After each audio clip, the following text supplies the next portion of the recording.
Welcome to NFN Radio News, home of no-holds-barred commentary about the issues of our times, plus great weekly interviews with fascinating people. Some of them top experts in their field, others simply with interesting stories to tell. You'll never know who'll show up at NFN Radio News, the podcast brought to you by notfakenews.biz, the daily blog that leans just a little to the left. Now here's your host, Bob Gaddy, editor and publisher of Not Fake News. Welcome to the NFN Radio News podcast, brought to you by notfakenews.biz. Today's topic is higher education, and former New Jersey Governor Jim Florio and I are speaking with attorney Steven Weinstein, who has extensive experience in both education and government relations. He joined the New Jersey law firm of Connell Foley in April 2021 after serving as general counsel and executive vice president for government relations at Rowan University. Steve built an outstanding team that helped the university become a unique major research university. His advocacy and government relations efforts helped make Rowan the fourth fastest growing public research university in the country. Today, Governor Florio and I will talk with Steve about the higher education challenges that are facing students, as well as colleges and universities across the nation. We'll talk about the skyrocketing costs, how changing demographics are affecting colleges and universities, the potential entry of big tech into the higher education arena, funding, and much more. So welcome, Steve. We're looking forward to this discussion. Thank you. Happy to be here. Governor Florio. Let me just say a word or two about Steve. He and I go back quite a ways, and he really has distinguished himself in the education area. And this is particularly important nowadays. With so much disarray, so much polarization in our society, in our economy, it's important to us to keep some degree of control over what it is that's going on. And to a large degree, much of the pressure that is socially driven has been managed over the years by upward mobility. Upward mobility is now being questioned in large measure because education, which is a key to upward mobility, is under challenge. And the cost of higher education is one of the factors that's making that challenge exist. Steve has really distinguished himself in higher education, but even before we get to that, I'd ask him to say a word about his involvement at the local level, because he's been part of a local board of education for a while. And Haddonfield, the town, he said, has been an excellent town, excellent education system. And Steve, have you really learned much at the local level that's been able to assist you as you've gone on to other things? No question. I spent 12 years on the Haddonfield School Board, 6 of which were as the president of the school board. And it's very interesting because it's one of the best school districts in the state. And yet it was as difficult there as it was in many other places to modernize or make change. And some of those issues relate directly to the higher ed topics that we're going to talk about today, because how you prepare students to excel in college and be prepared for college is one of the most important aspects, obviously, of a K-12 education. And if it's difficult for Haddonfield, quite frankly, for some of the other districts that have more serious issues, and what that means is that kids come in unprepared for the college curriculum and the expectations, and it sort of rebounds on one another. So it's very important to understand the whole K to sort of 16, if you will, background in terms of how higher education and education in general and what the purposes of all that are in terms of our society. Local school board jobs are the toughest jobs there are. I mean, you're dealing with things that people care most about, their children and their money. Right. And substantial amounts of money goes into the system. The local property tax is burdensome for a lot of people. And the biggest percentage of the money out of the property tax goes to schools. And in New Jersey, $7 billion of state money goes into secondary and elementary school. So that really is something that's particularly important. Now, at the higher education level, cost is the most obvious thing. Now, you at Rowan, and what Rowan is doing is designed to do a number of things, but not the least of which is to try to ameliorate the cost curve. And the community college relationships with Rowan University are interesting. Tell us a little bit about what's happening there. Sure. First of all, Rowan has historically been a place where many first-generation college students attend. By that, I mean, the first in their family to attend. And that comes usually, not always, with some financial constraints on the family income and the ability to pay for college. So it's very important in order for Rowan to carry out its mission that it keep cost to the student is a high priority. And one of the ways in which we've done that is by establishing partnerships with the local county colleges. County colleges historically were 2 years. You get an associate's degree, and some people go on to the 4-year school and some go out into the workforce at that point. But what we did, which was quite unique, is by these partnerships, we first of all made sure that the 2 years matched what the 2 years would be at a 4-year institution. So if they did switch, it was seamless. But also by providing a third year, we essentially loaned the county college the third year that we would teach and ensure that the teachers, the professors were qualified and the courses were on target. And what that does is it allows the student to save substantial amounts of money because county colleges are a lot cheaper than Rowan or almost any 4-year school. So if you took that opportunity, you could save over $25,000 in what the Rowan tuition would be over a 4-year period of time by doing 2 or 3 years at the county college and then the 4th year at the university. You'd end up with both an associate's degree and a 4-year undergraduate degree, a baccalaureate degree from Rowan. And that, as it's grown, has been covered by more and more courses so that the options are much greater for students to choose a way that they can afford it and avoid debt. Steve, do you see that as a model that other universities could do across the country? And this is a huge problem nationally, not just in New Jersey. Absolutely. I mean, first of all, this pandemic has taught us, as universities all over the place, and Rowan particularly, had to switch on a dime to remote learning so that much of the coursework was provided, online or virtual. The student is learning that it's a lot cheaper to take courses at county colleges. Now, there's a difference. There's no question. You don't live on campus generally, and you don't have a full college experience. But it, at the same time, has made students into consumers of education, and they're going to be looking around for ways to find cheaper courses.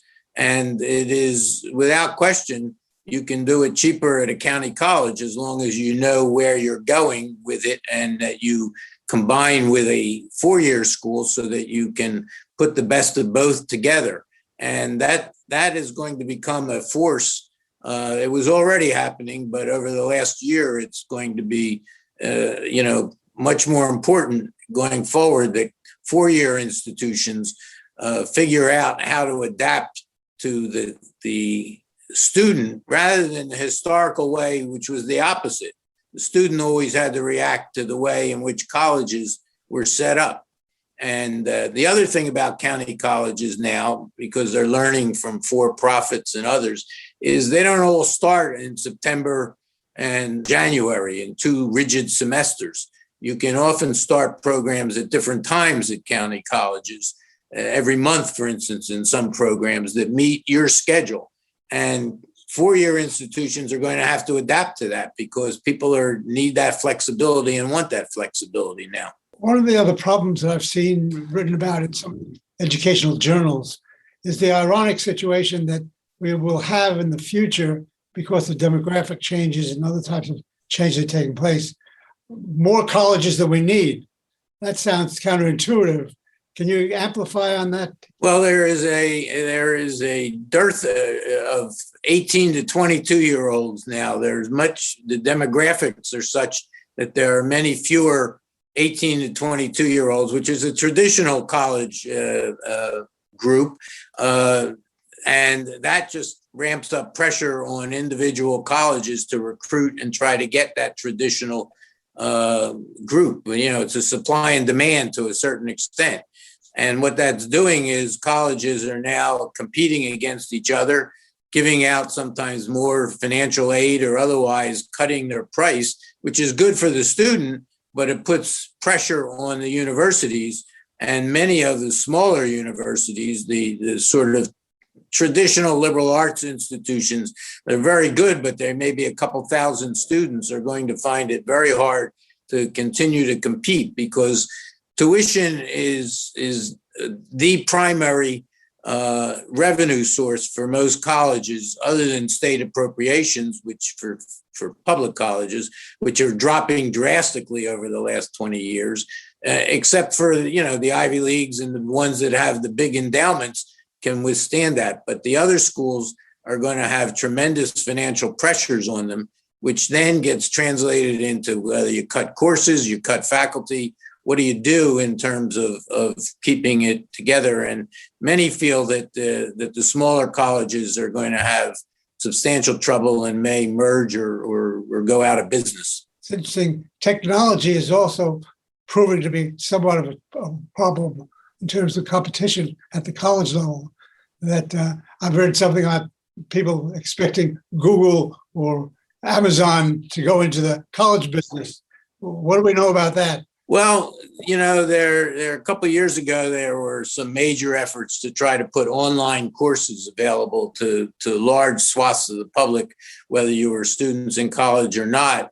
And Google actually does provide some of that. And when we see what Google and Amazon and their competitors, if there are any, are doing, once they can offer the courses online more efficiently and cheaper and more flexibly than most colleges can. The thing that they haven't figured out yet is how to get certified to issue degrees. And if they figure that out and force accrediting entities to authorize them to issue degrees, it's a whole new ballgame for most higher ed institutions.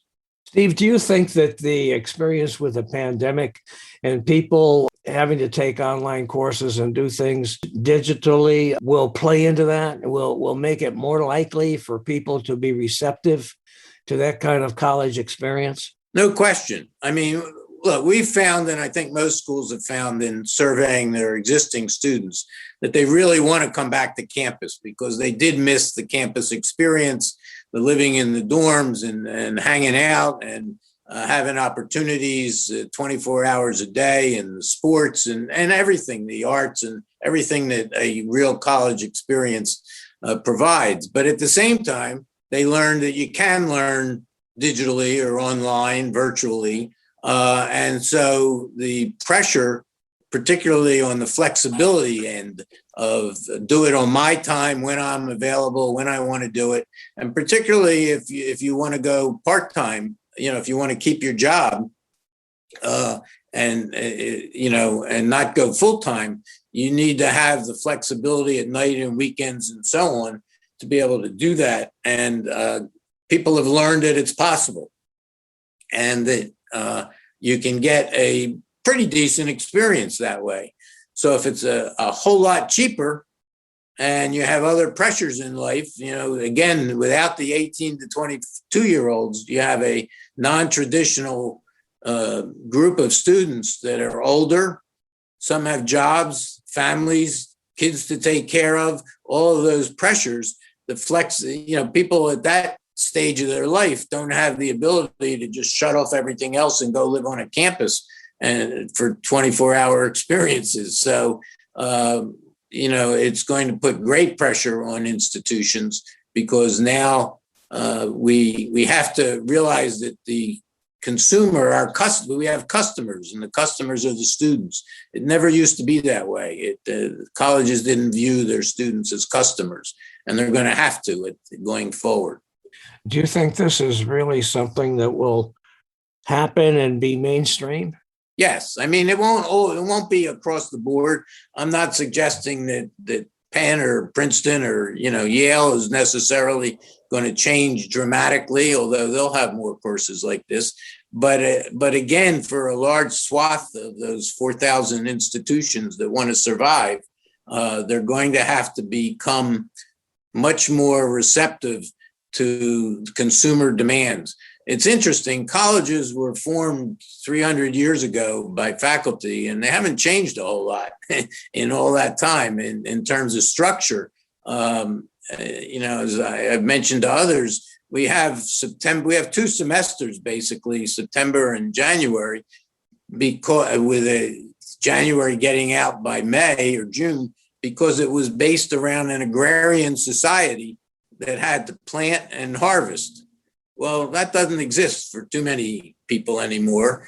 And yet the university structure hasn't changed. So we have big buildings sitting idle in the summer and for a month in January or whenever for Christmas break. And we heat them and cool them and whatever. And we don't use them. Basic college is about 30 weeks a year out of 52. And yet we have this whole infrastructure that we pay a lot of money for, which is part of why it costs so much. And it just doesn't fit into the modern need of students, even 18 to 22-year-olds, frankly. We could easily do college in 3 years instead of 4 for the full-time student if we spent more time in and around the campus or, in classes instead of having roughly 40% of the year where there's no classes. So that all is going to have to change because it affects the costs, it affects the students' ability to get out there quickly, to get jobs. Every year you put off, you're not earning an income. So there's also talk of making 12th grade sort of a combined first year college level to try to condense even further. So time is important. It all translates to cost, and it's all going to have to change at some point soon. A similar problem is the whole question about personnel. And personnel are the biggest cost for the colleges and universities. Commendably, the personnel, professors, teachers are all independent thinking people, intelligent, highly credentialed, and in some respects, people regard them as unmanageable in terms of just being able to discipline the administration of the universities. Is that a problem that is becoming more unmanageable because of restrictions that people do not want to have in the way that they deliver their services? We need to take a quick break here, but when we come back, we'll get Steve Weinstein's response to Governor Florio's question.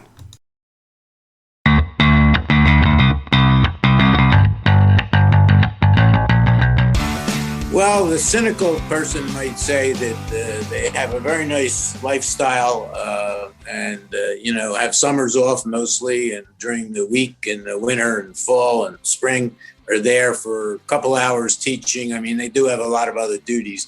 But having said that, I think, one of the strengths of the educational system in our country is the faculty and their devotion and particularly their expertise. Now, so you have both sides of the coin here that are a problem because if you wanted to go in the summer, like I just mentioned, to try to make up time, well, you got to pay people to do that. And right now, they're generally faculty are off. So in one sense, at first blush, you're going to be adding costs to pay faculty. The other thing is that faculty are not fungible, if you will. They would hate that term, but you can't have a history professor teach science. And so 70%, give or take, of most universities' budget are personnel, largely faculty, including benefits and so forth.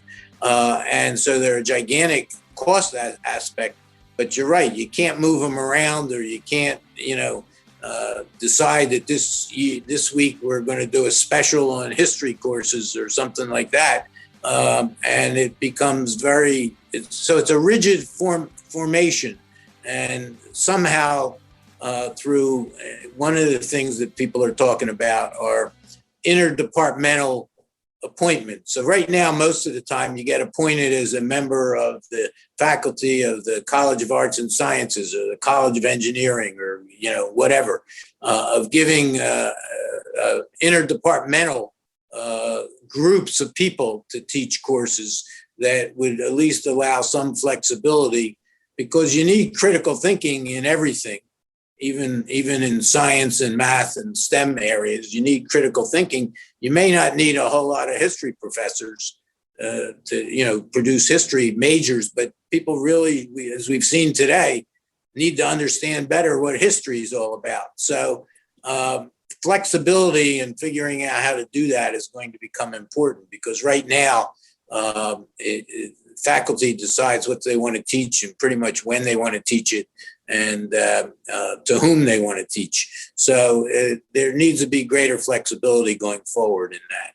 Looking out for what the country needs. The real reason for higher education should be, particularly where it comes to funding by the government, is what's the purpose of it?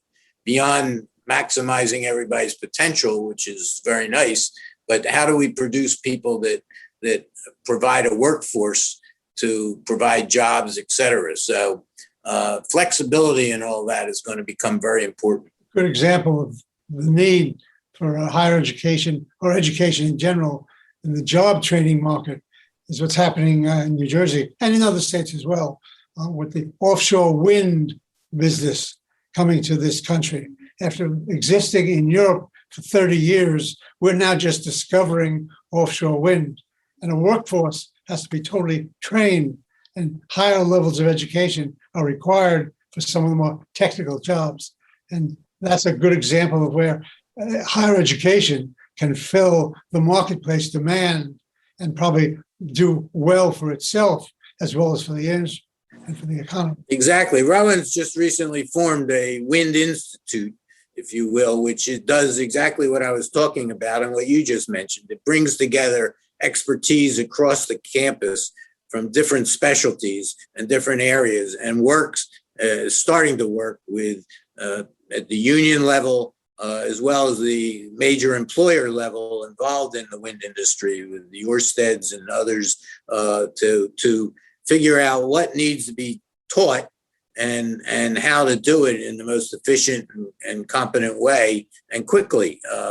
And it's going to be a tremendous boon for institutions like Rowan, but also support the industry, which will be important, particularly in South Jersey. So it benefits everybody. You mentioned Ørsted, which is a Danish company in the wind business.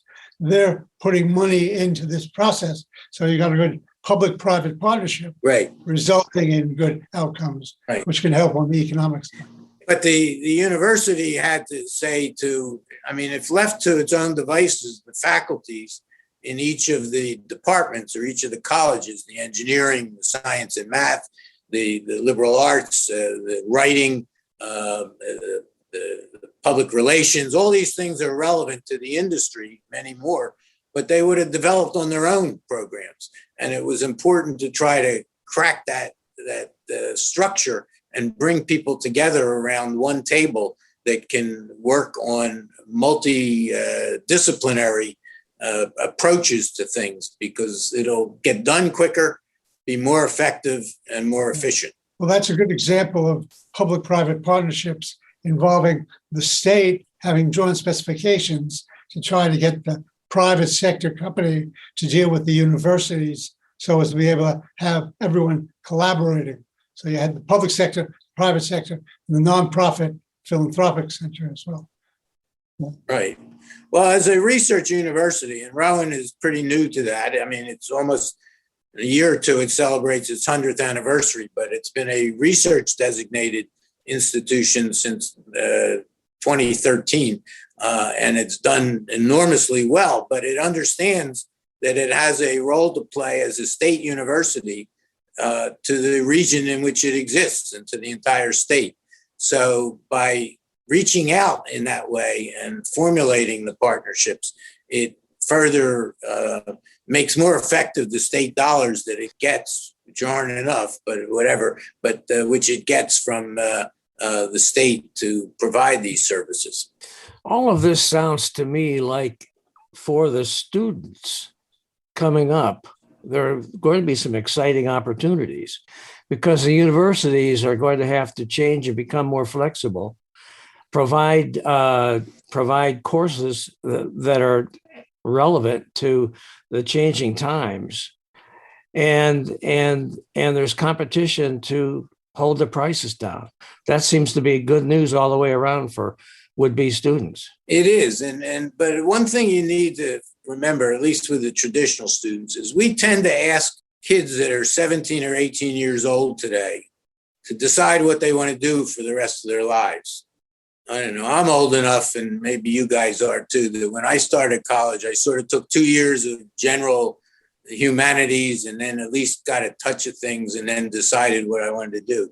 It's not the way mostly anymore. And what's happened is we force kids into making these decisions, and then they change their minds for good reason. They like something else. They don't like this and that. And that takes longer than to graduate, which costs more money, and the cycle just goes over and over again.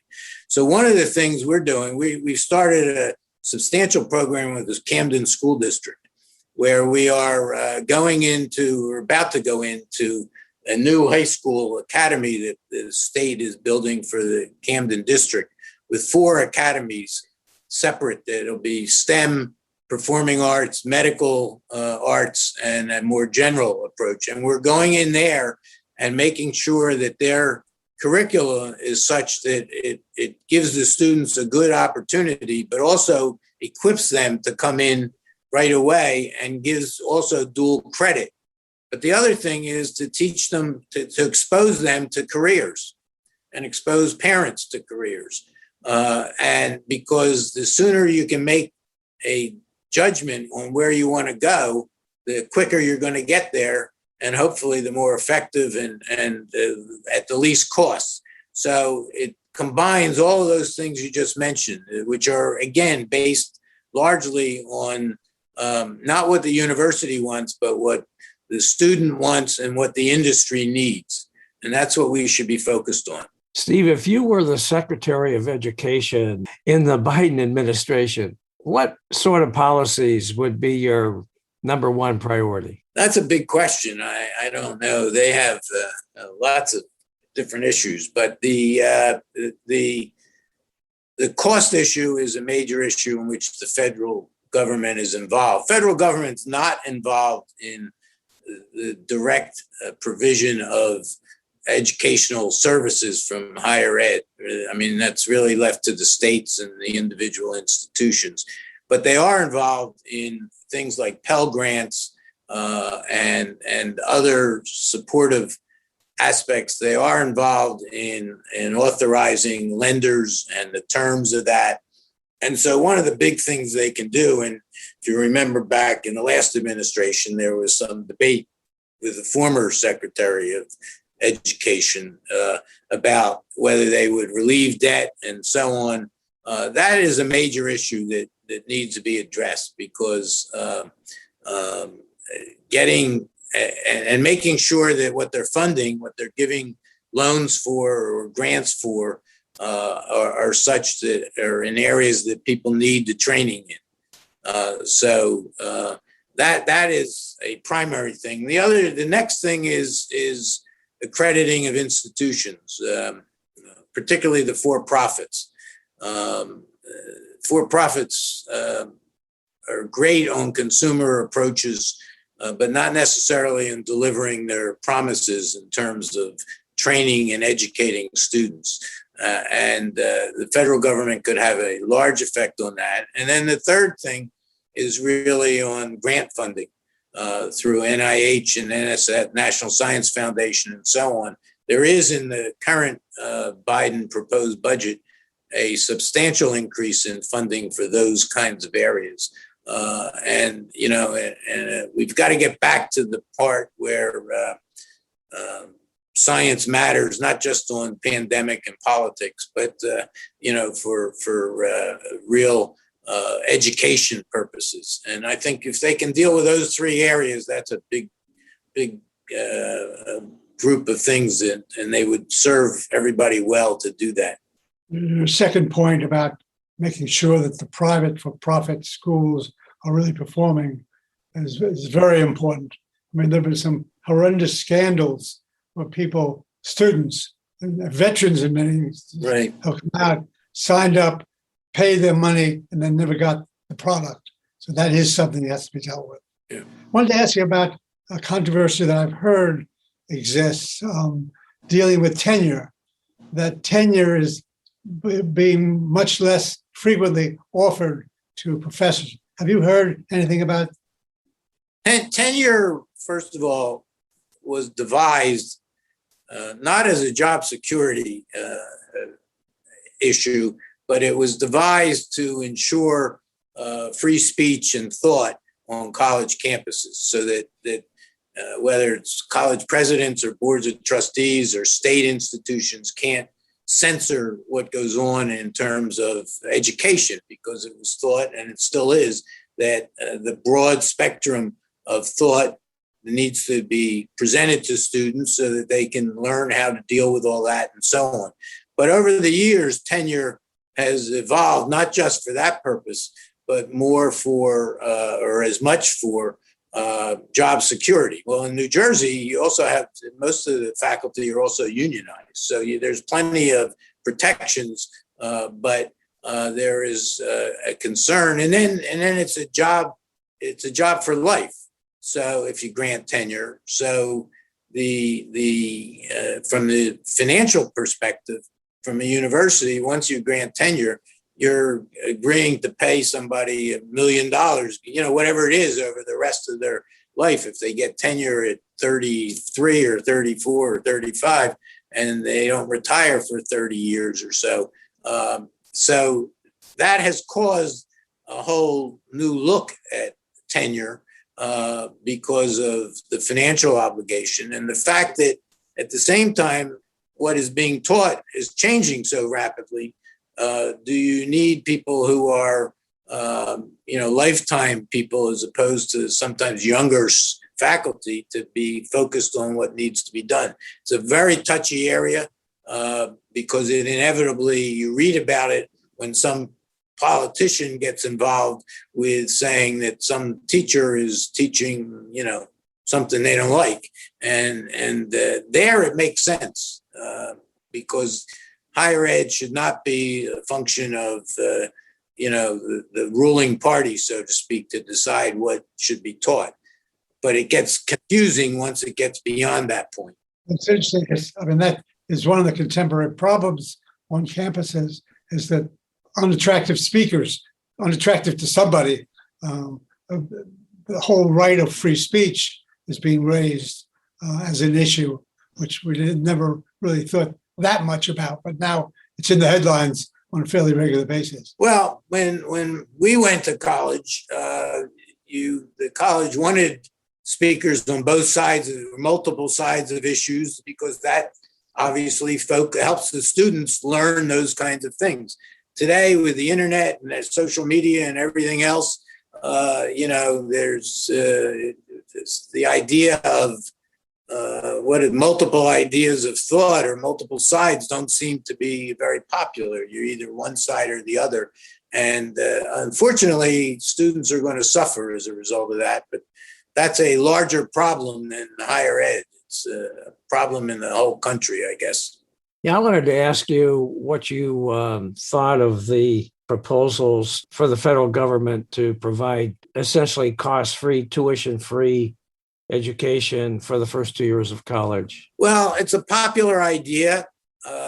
No one seems to, whether it's Senator Sanders or others, or even in our state, the governor who's pushing, no one finishes the sentence, which is, we're going to give free college tuition with 2 years, 4 years. Well, what's free mean? Somebody's got to pay. So it's not free it's free maybe to the student, but not necessarily to the institution. So the question becomes, is the voucher essentially that you're giving a student going to provide for an institution to recover the cost that they would have gotten through the tuition so that they can continue to provide their services. Now, maybe more efficiently, maybe it forces savings and efficiencies and so on. But that's the first issue. There's a second issue that a lot of people on the higher ed side raise, and that is that students should have some stake in what's going on so that it shouldn't just be a lark. And there's something to be said for that. But the issue, it seems to me, is getting into what the state of New Jersey, for instance, needs and who pays for that. So if we need doctors, and we certainly do need doctors, and it's been proven, and we need doctors that are in family practice or general practice more than specialties. Well, the cost of education actually forces students to take high-paying specialties, surgeries and neurosurgeries and so on, because they can earn enough money quickly to pay back their student loans. Well, what the state needs and what Obamacare and everything else focuses on is preventive medicine and family medicine and general practice. People don't choose to go into that. Well, let's stop and think. How do we keep people in the state that we educate, first of all? And how do we do it in a way that they are not forced into a particular discipline, but at least have an incentive? Well, you could very easily see a way to tie loan redemption or free college or whatever you want to call it to those kinds of things. If we need more STEM educated people, then that's what we ought to focus our resources around, whether it's through scholarships or free school or redemption of loans and so on. If we need teachers, which we clearly need K-12 teachers, particularly STEM and science teachers, there's a great dearth of them available for high schools in this state, and I assume elsewhere. Well, then we ought to do our financial aid system in a way that encourages that kind of thing. If we want to attract certain businesses to the state because they hire people and they're stable and they provide taxes to the state and revenue, then we ought to look at what those industries are, and we ought to try to incent through college education and the cost of education, offsetting the cost. But that requires a long-range view of things. And one of the problems that we have is that budgets are 1 year budgets, and college education is 4, 5, 6 years. And it's hard to plan if you want an annual budget process. So the simple answer is, let's give the students, who are the ones that are complaining to the legislators, it costs too much and my debt's too much, which it is, there's no question, but let's give them free tuition to everybody. Well, it may not make as much sense as people think it makes, but maybe it's a start. I think it's really a really interesting insight, and it's so commonsensical that doesn't seem to be very common nowadays. I mean, the whole idea of inducing people to move in a direction, the whole volunteer to work overseas, things of that sort, that has a good history in this country, and maybe it should be used a little more frequently. Let me sort of start to conclude by taking advantage of the opportunity to brag a bit.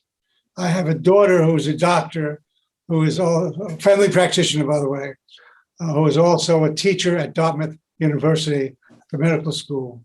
And she has two daughters who just this week gained information that one is going to Harvard University graduate school on a 5-year PhD program, and the other is going to Duke on a 2-year master's program, the one in English literature and the other in marine science. So I'm making my contribution to the well-being of the nation in my grandchildren. And let them know that you got your start at Trenton State. So then that was good too. That was just as good. and got my education financed by the Korean War GI Bill, Right. which gave me $70 a month Right. to pay the tuition at Trenton State of $150 a year. Right. Many, many, many years That's right. ago. Well, you should be very proud I am. Thank you. for this as well as many other things. Well, Steve, thank you very much for joining the governor and me today on the NFN Radio News podcast. We sure do appreciate it, and I think we learned a lot. So thanks so much. I enjoyed it. Thank you.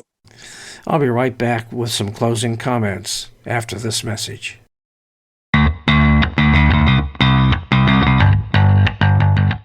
Hey, thanks, guys, for listening. I hope you enjoyed this podcast and that you'll come back on a regular basis. Longtime listeners know that we provide narrations of commentary published almost every day on notfakenews.biz. But now we're also including newsmaker interviews, and we're going beyond the world of politics for those, presenting guests and topics that I hope you find interesting and enlightening. Like this one about higher education with Steve Weinstein. And I'm thrilled that my old boss from Capitol Hill days, former Governor Jim Florio of New Jersey, is co-hosting some of these interview shows with me. He offers a great deal of insight from his long career in politics and public policy. So that's just another reason for you to follow NFN Radio News. You don't want to miss an episode. Check out notfakenews.biz too, where you'll find new material just about every day by some excellent writers with perspectives on a whole range of topics. You can sign up as a member at notfakenews.biz.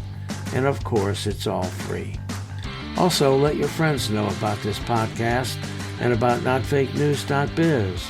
Our goal is to be informative and entertaining as we comment on the latest developments in the news. Now, this is Bob Gaddy signing off for NFN Radio News and notfakenews.biz.